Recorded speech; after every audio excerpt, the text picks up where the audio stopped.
guys, I'm Dan, you're on Neuroboy channel. Okay. And today we're going to discuss what the Bruh. is anemia, man. Okay, so let's start from a definition. Anemia is a condition in which you have low levels of healthy red blood cells. I got you, homie. Low level of healthy red blood cells. So I hope that makes sense. So we have three main reasons why that can happen: production, loss, and destruction. So what does it mean?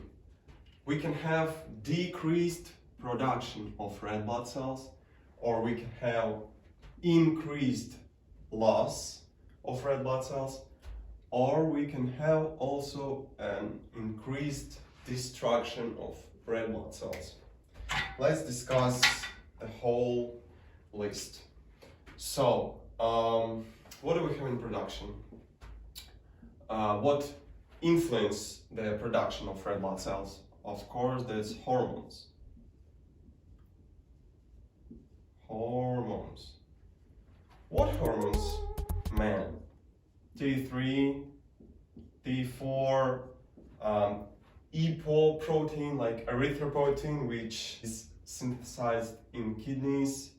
So EPO protein. So if you have decreased amounts of T3, T4, EPO protein, you probably have decreased production of red blood cells and potentially you can have anemia. What else? Of course, nutrients. Nutrients. What nutrients? Iron. Iron is very important to in production of heme and thereby in hemoglobin. I hope you know it. So B12 of course, and folic acid. Folic acid. What else? And of course, man, we can have problems with bone marrow. Bone marrow issues. Yeah. And let's briefly discuss what potentially type of anemias we can have in each of these. So, hormones. If we have decreased level of EPO-protein, that means we can have some issues with our kidneys. Chronic kidney disease. Chronic kidney disease belongs to inflammation-induced anemia, or just inflammation anemia. So here we can write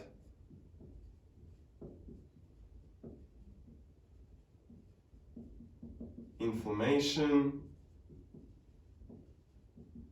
anemia, just for instance. Nutrients, here we have iron. Iron deficiency anemia, yeah, you're right. IDA stands for iron deficiency anemia. B12 and folic deficiency anemia is pernicious anemia.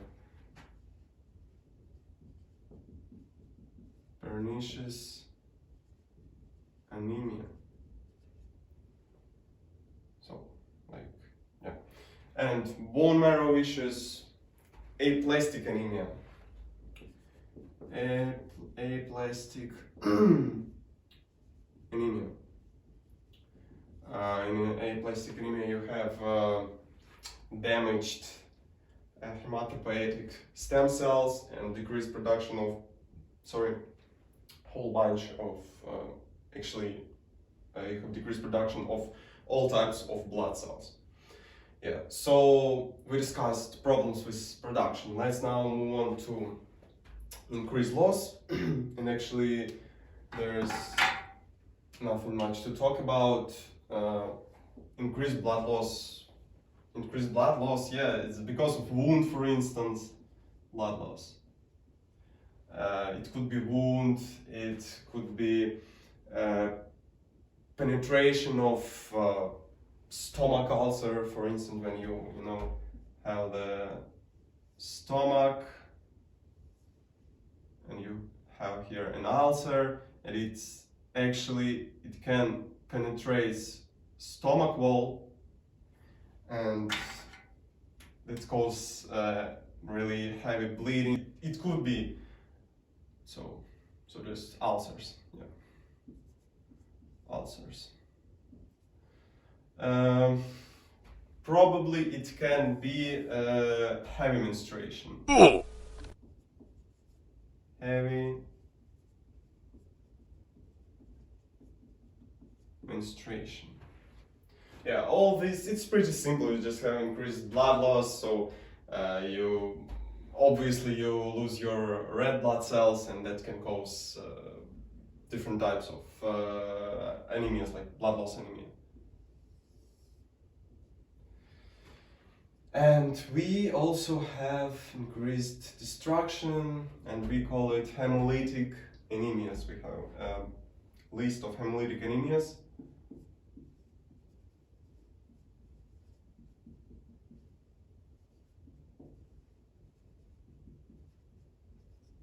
So what are the examples of hemolytic anemias? Sickle cell anemia. Sickle cell anemia. It's a condition in which your erythrocytes actually have a weird shape, not as a disc, biconcave disc.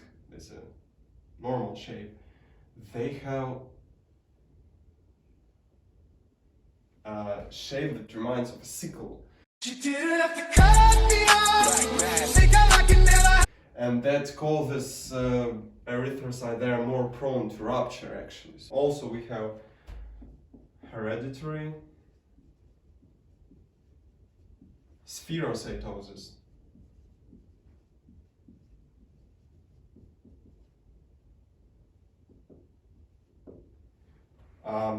It's a condition in which your erythrocytes have a shape that reminds a sphere. Like, what the sphere? Yeah, and one more time, they are more prone to rupture. So we have increased destruction of our red blood cells. And that's one of types of hemolytic anemias. And now we are going to... Oops. Oh my God, bro. Oh, hell no. Now we are moving to classification. Here I will clarify some terminology. So we have classification of anemias by size of red blood cells, size of red blood cells, and hemoglobin concentration inside red blood cells.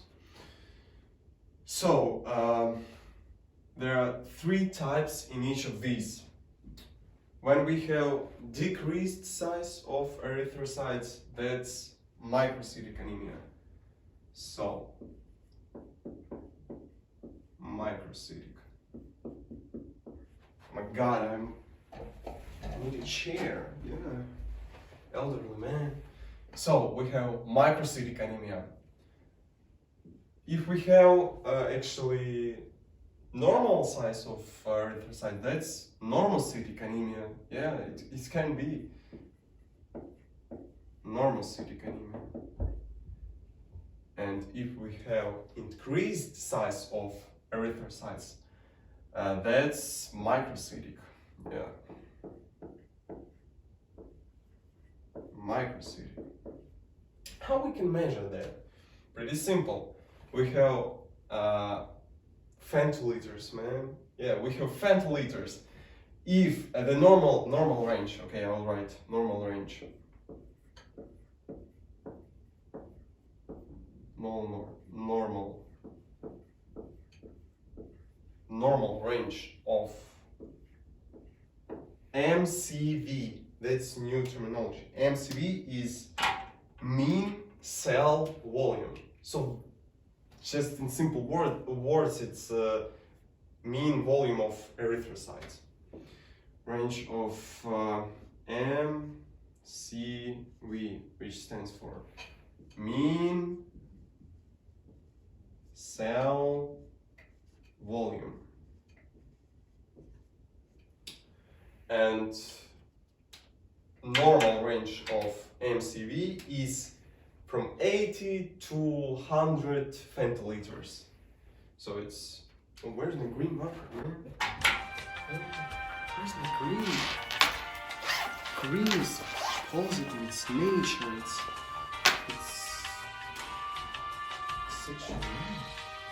So mean cell volume from 80 to 100 femtoliters. That's a normal range. You can now understand microcytic anemia. When we have less than 80 femtoliters of MCV. Normocytic, it's okay, actually we have from 80 to 100, one more time, 80 to 100 femtoliters. And in microcytic anemia, our MCV is more than 100 femtoliters. So we good, we understand. MCV, mean cell volume, volume of erythrocyte. Microcytic anemia, when your erythrocyte has less than 80 femtoliters of volume. Normocytic from 80 to 100 femtoliters. And microcytic anemia, when your erythrocytes have more than 100 femtoliters of volume. So let's now move on to hemoglobin levels. Here we have new terminology, it's MCH. So normal range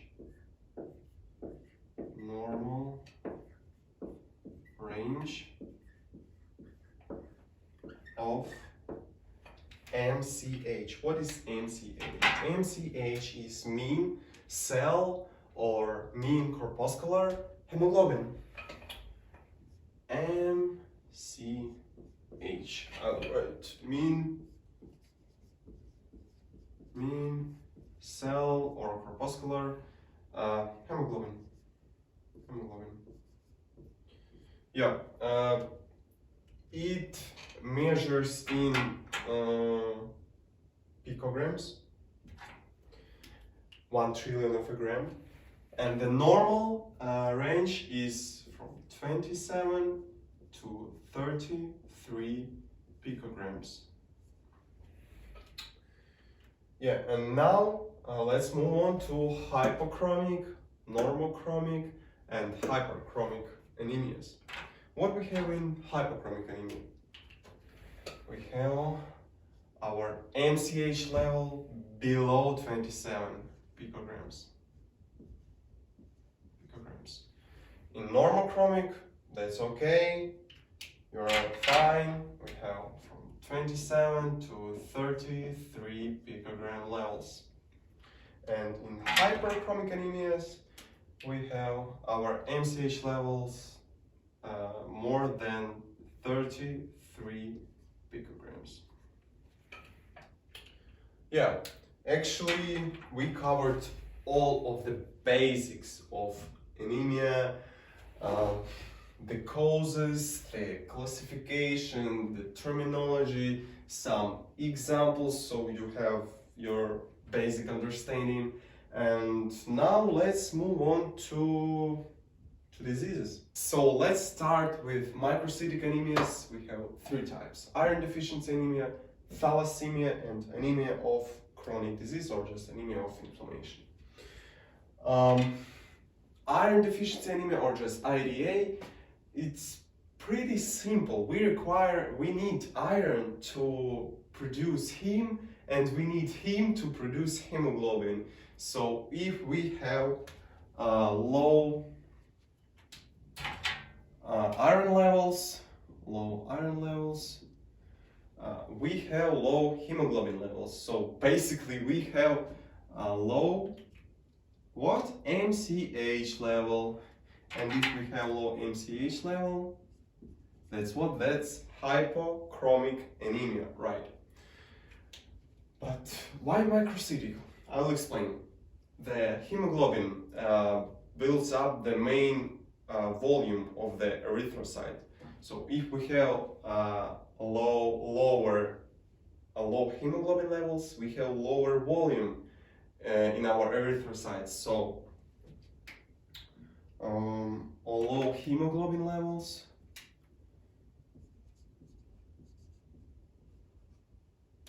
is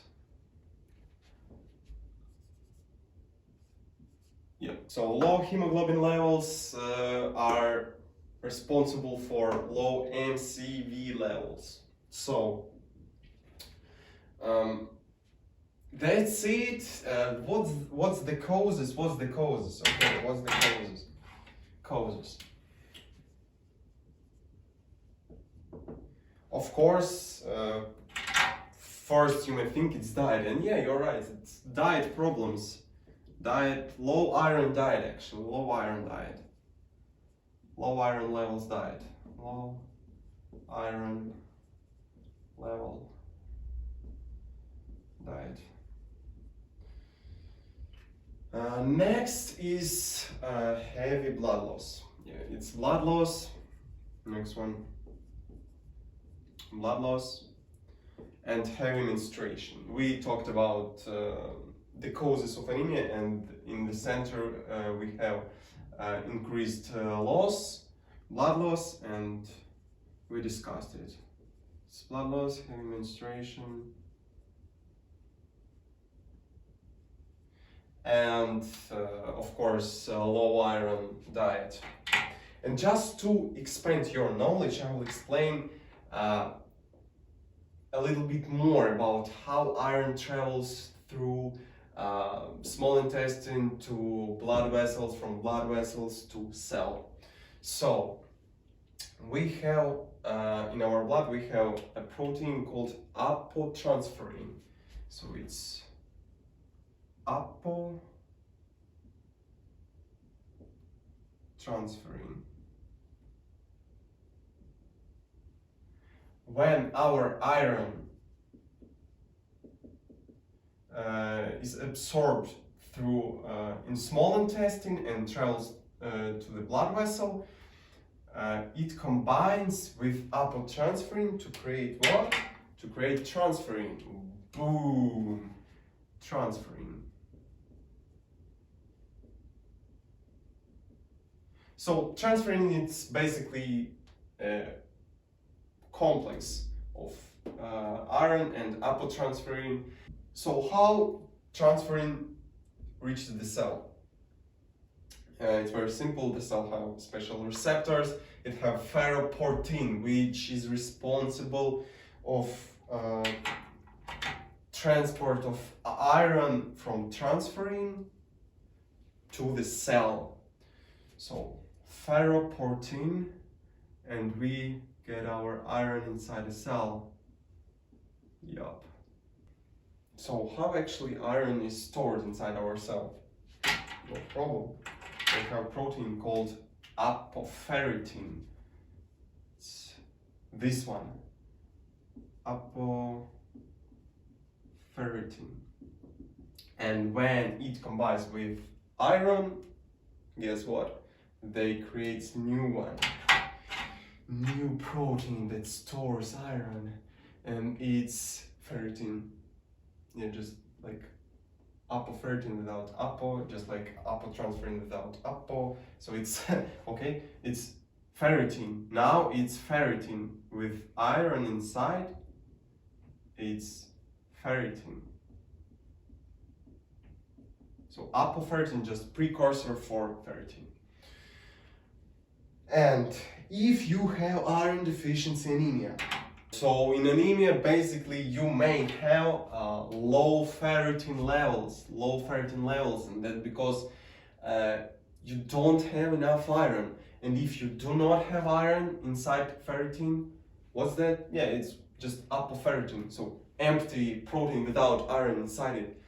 How do we cure actually iron deficiency anemia? I hope you understand that we just need to give the person iron. Just take iron, give him iron. Okay, so where do I write it? Treatment. Iron. Pretty straightforward, huh? So let's now move on to thalassemia. Thalassemia is a genetic disorder. So, genetic disorder. So, what's the main point? We have hemoglobin molecule, and it consists of actually 4 globin chains. So, hemoglobin. 4 chains, as I said, 4 chains, 4 globin chains, 2 alpha chains, and 2 beta chains. And we have actually 2 types of thalassemia, thalassemia A and thalassemia B. So, I will write this. Thalassemia A,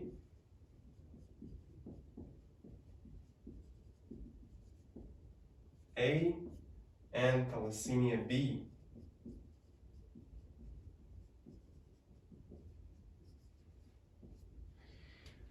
In thalassemia A, we're missing 1 alpha globin chain. So now we have hemoglobin with 1 alpha chain and 2 beta chains. That's called thalassemia A, when we're missing the gene that is responsible for coding 1 alpha chain. So you understand, now we have a pathological hemoglobin with 1 alpha chain instead of 2 alpha chains and 2 beta chains normal. In thalassemia B, we're missing 1 beta chain. So now it is 2 alpha chains and 1 beta chains. That's thalassemia B. So I hope you understand that genetic disorder, we're missing gene that that's responsible either for coding 1 alpha chain or 1 beta chain. And we will have either 2 alpha chains, 1 beta chain, or 1 alpha chain, 2 beta chains.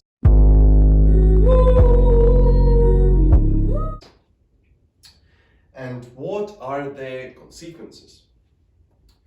We have lower hemoglobin production,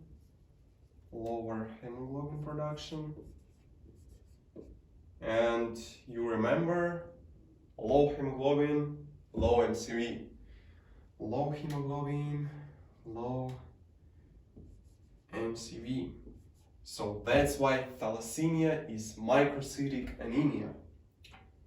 And of course it has low MCH, because low hemoglobin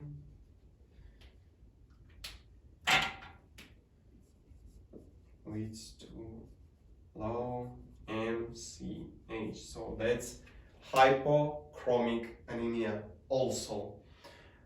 It's genetic disorder, so treatment is oxygen supply, blood transfusions, and actually the best option is bone marrow transplant actually.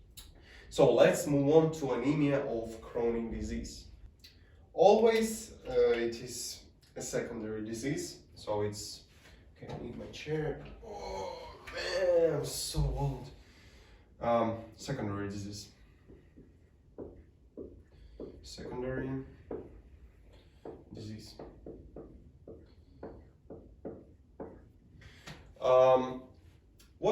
What may be the main disease here? For instance, it can be viral, fungal, bacterial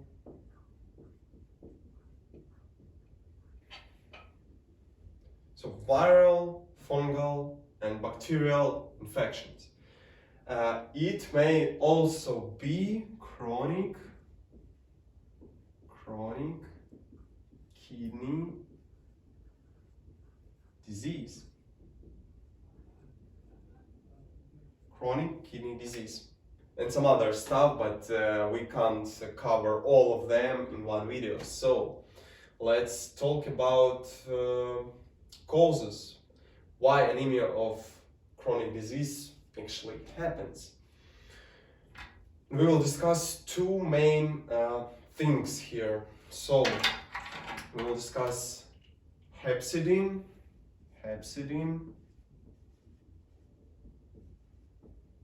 and we will discuss EPO or erythropoietin, hepcidin and EPO. So what's the thing? Hepcidin is a protein produced by a liver in response to inflammation. Yeah. So I can draw a liver here. Hepcidin is produced inside the liver and in response to different cytokines, inflammatory cytokines. But what hepcidin actually does? When it's released, it causes two things to happen. First, and they're similar. First thing, it inhibits, I'll just arrow down, inhibits iron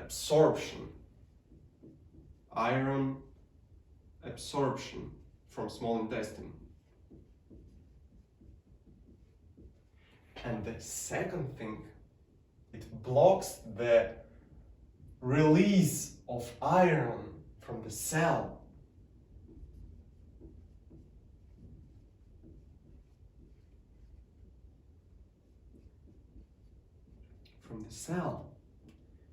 And you remember the ferroportin I talked about? So the protein that is responsible from transporting iron inside the cell. It just blocks. So hepcidin is a hepcidin. Bad boy, hepcidin. Yeah, so it just blocks ferroportin and the iron cannot enter the cell and cannot exit the cell. So it's a trap, man. Yeah, I'm talking. So, and it also inhibits the iron absorption from the small intestine. So actually we have really low iron levels.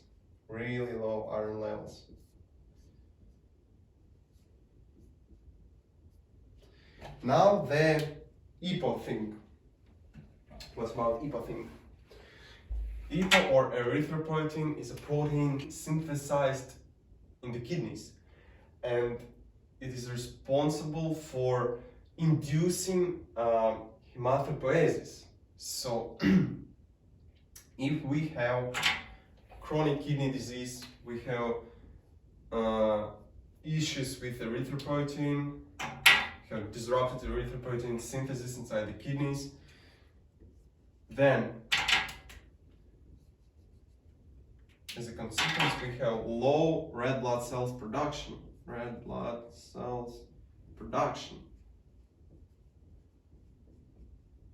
And you remember we talked about production and there were hormones, nutrients, etc. And I mentioned EPO, erythropoietin.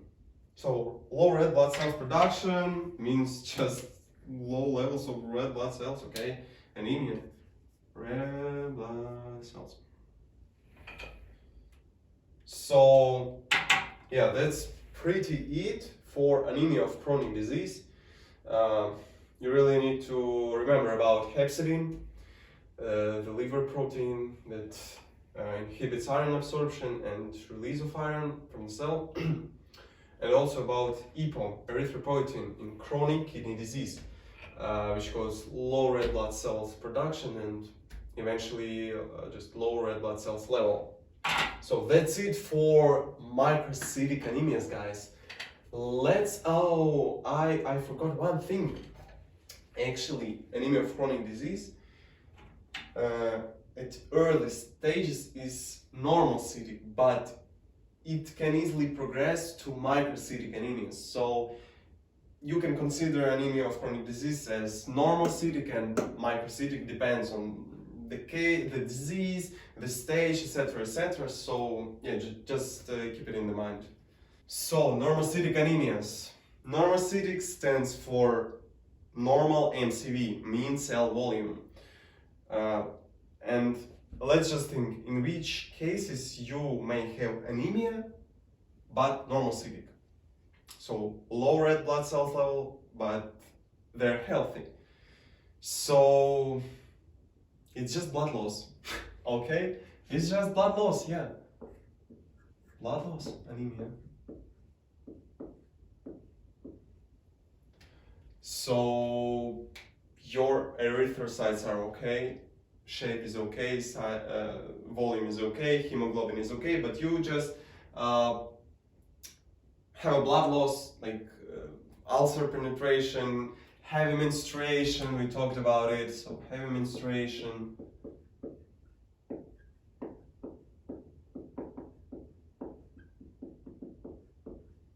Yeah, so that's the conditions for normocytic anemias, but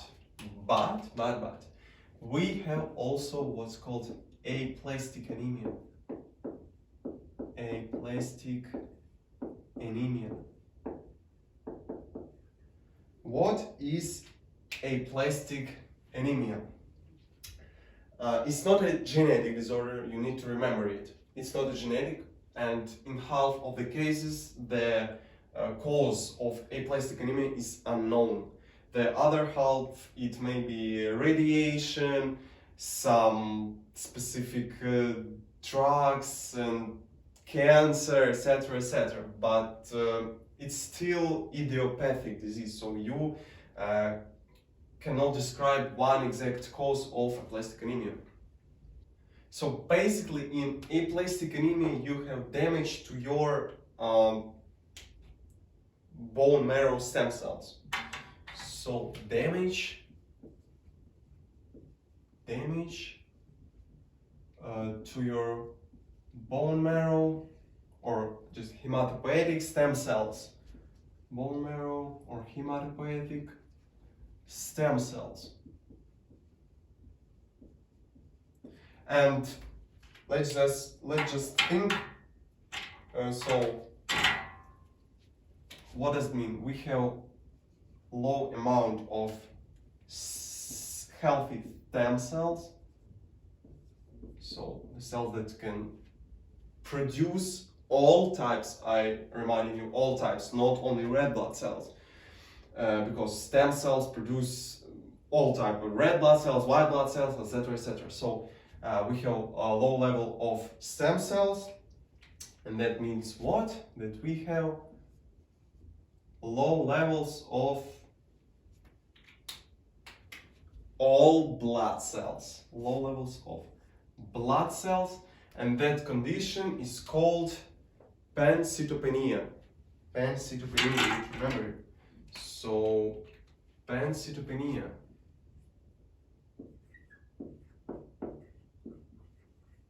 Cytopenia. It's a condition when you have decreased amount of all blood cells in your blood. And one of the causes is aplastic anemia. So damage to hematopoietic stem cells, low amount of all blood cells, because you can't produce as much as you need because your bone marrow is damaged due to radiation or unknown cause, cancer, etc., etc. So aplastic anemia has no effect on size, shape, hemoglobin, etc., etc. In aplastic anemia, you just can't produce enough blood cells. Yeah, so that's it for normocytic anemias. And microcytic, the last one. So microcytic anemia. and it is pernicious anemia.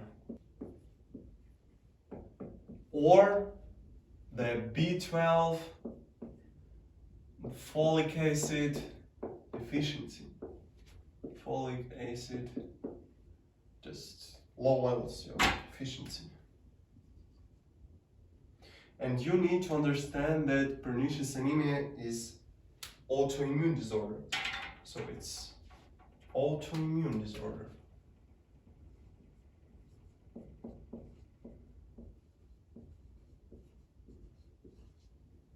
It's very important to understand that. So how it actually works. Why do we need B12 and folic acid? Actually, here's our stomach, okay, and small intestine, duodenum, blah blah blah. Nice. So we require B12 and folic acid for erythrocytes DNA maturation. So how B12 is absorbed? Because of intrinsic factor. We have in our stomach, we have parietal cells, I hope you know, and they synthesize intrinsic factor. So just IF, that's intrinsic factor. This molecule binds with B12 vitamin that we ingest, and this complex, where's my blue one, man? So this complex, intrinsic factor with B12, yep, is transported to the small intestine and absorbed through the receptor-mediated endocytosis. Intrinsic factor is responsible for that. And actually B12 is transported to the blood with transglobulin too.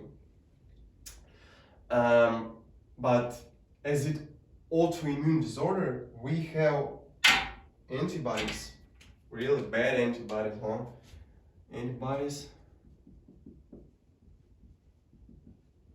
that prevent B12 to bound to intrinsic factor.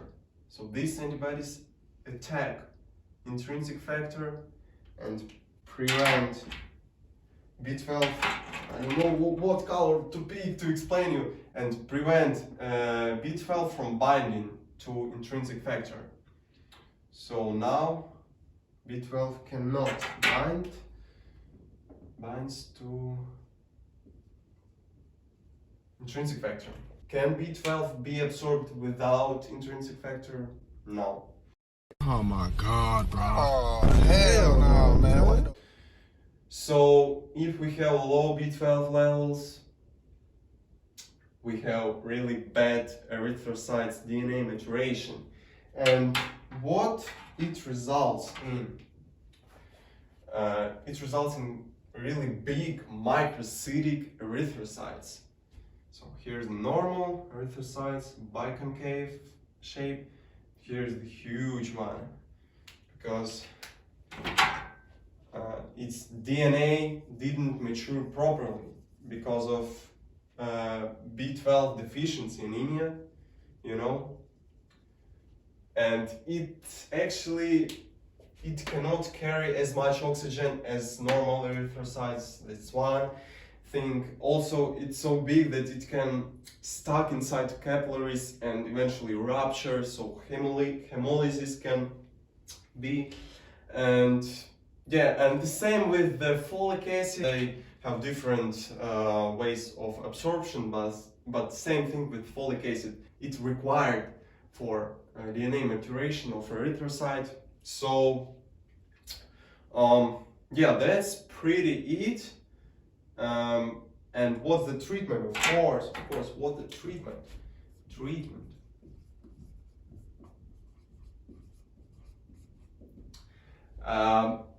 If we cannot absorb B12 through the small intestine because of intrinsic factor problems, we need to just inject it. Yeah, intramuscular injections. IM injection of B12. Yeah, and it will be nice. Of course, we need to increase our folic acid supply, and yeah, so basically that's the treatment. More folic acid, more folic acid.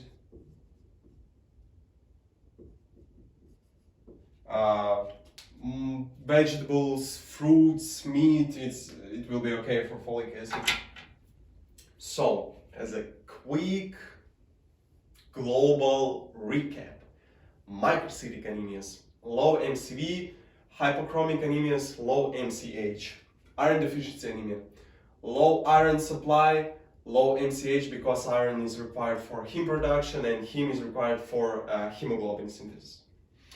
Low hemoglobin, low MCV because hemoglobin builds up most of the erythrocytes volume. Causes, of course, low iron diet, blood loss, heavy menstruation. Thalassemia is a genetic disorder in which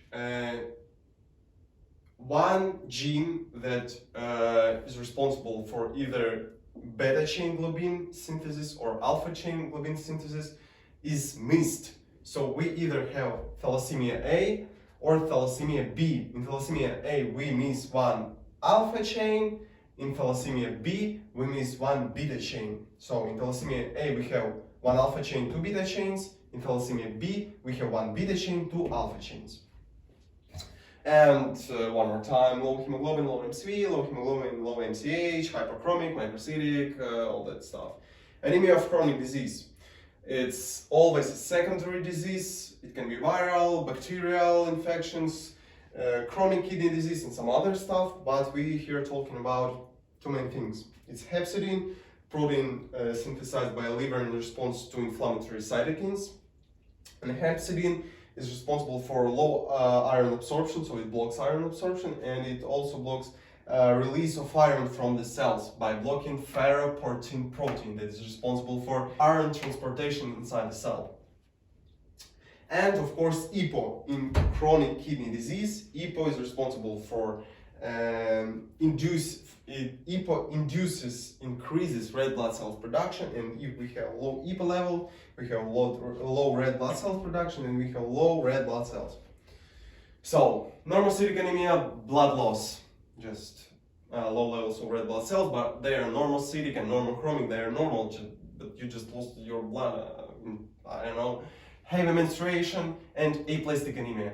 Damage to bone marrow stem cells. It's not a genetic disorder, it's rather idiopathic or due to radiation, cancer, unknown causes.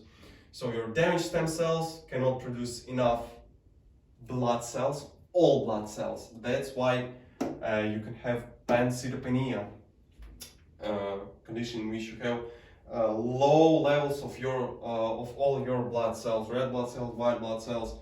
So yeah, that's aplastic anemia.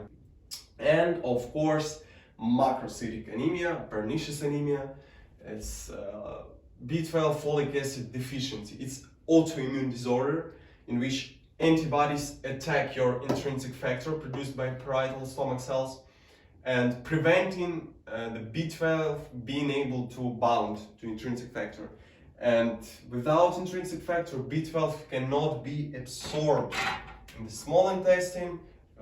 It can be absorbed at all. So to treat that, you need to do intramuscular injections of B12 vitamin and increase your folic acid in your diet. So yeah, and as a consequence, you have huge erythrocytes, because one more time, B12 and folic acid is required for erythrocyte DNA maturation. So if we have B12 folic acid deficiency, DNA cannot mature properly. So you have this strange big form of erythrocyte that can stuck in capillaries and rupture and, you know, some bad stuff. So yeah, That's pretty it for today. Yes, so I think we covered all types of anemias: microcytic, normocytic, macrocytic, and I hope I did it well, guys. So if you like this video, press the like button and subscribe to my channel. I'll post some more videos every week, every day, every second, every picogram. So yeah, and have a nice day and see you in the next video.